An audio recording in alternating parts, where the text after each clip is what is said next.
Vamos lá, só a gente sai do Viga, vamos a Brasília agora. Nós temos nesse momento no Senado Federal, está aí o senador Eduardo Girão sobre essa comissão de transparência que vai investigar uma série de denúncias do processo eleitoral. Acompanhe. E não iremos entrar aqui na questão do respeito ou na falta dele que ocorreu quando o ministro foi gentilmente convidado pela Comissão de Transparência, Fiscalização e Controle para vir a essa casa dialogar sobre democracia, no caso sobre o ativismo judicial no Brasil. Ele não apenas recusou, como nem deu satisfação para essa casa revisora da República. Mas também não vamos entrar numa frase infeliz que demonstrou um respeito também ao povo brasileiro, porque um cidadão na semana passada foi abordar de forma muito cortês, educada, pedindo por favor ao ministro, nessa viagem que eles foram lá a Nova York, falar sobre democracia e liberdade, e ele respondeu, isso o mundo todo tomou conhecimento, repito, de uma forma infeliz, falando perdeu mané, que é uma gíria que aqui no Brasil a gente sabe, talvez no exterior as pessoas não tenham compreendido bem, mas é uma gíria que é usada por alguém que subtrai algo do outro e fala isso de uma forma grosseira para a pessoa que teve subtraído uma bicicleta, um celular, uma moto e talvez os seus direitos.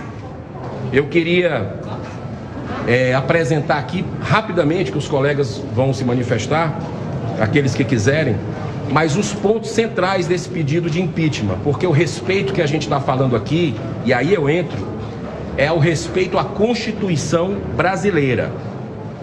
Primeiro ponto, que esse caos que a gente está vivendo hoje, talvez aí um dos pontos centrais seja uma atitude do ministro como uma atividade política partidária que quebrou a harmonia e independência entre os poderes.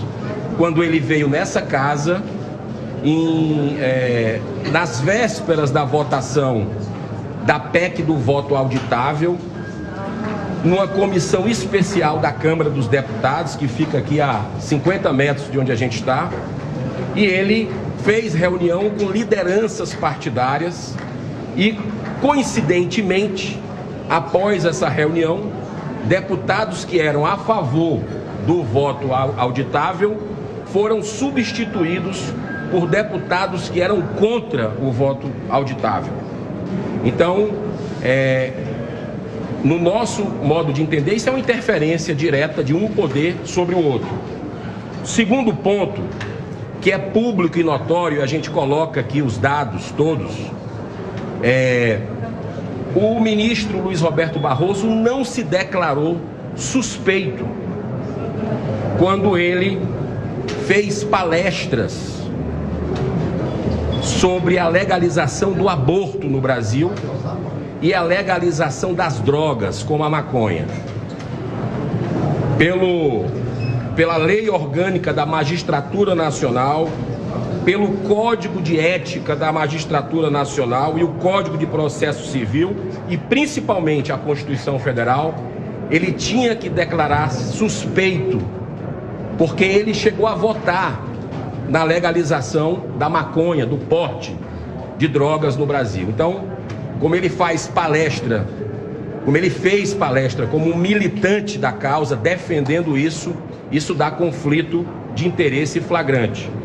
E o terceiro e último ponto, todo mundo viu na semana passada um jantar privado entre o ministro Luiz Roberto Barroso com a presença do advogado do ex-presidente da República, Luiz Inácio Lula da Silva, o doutor Cristiano Zanin. Então, aquela imagem foi muito forte para o cidadão de bem brasileiro, porque o ministro Luiz Roberto Barroso votou nos processos do Lula, na anulação dos processos do Lula, na 13ª Vara de Curitiba, ou seja, ele ajudou a anular as condenações, o que permitiu que ele se candidatasse, que o ex-presidente Lula se candidatasse nessas eleições. Então, é uma violação, porque ele não se declarou suspeito e teve esse encontro privado. Então, isso não é de bom tom e a gente respalda todos os artigos que são afrontados na nossa Constituição a partir desse encontro. Então, eu queria passar a palavra aos demais colegas, a gente vai protocolar, assim que terminar essa coletiva, na presidência do Senado. Muito obrigado. Uai, seu app de vídeos curtos.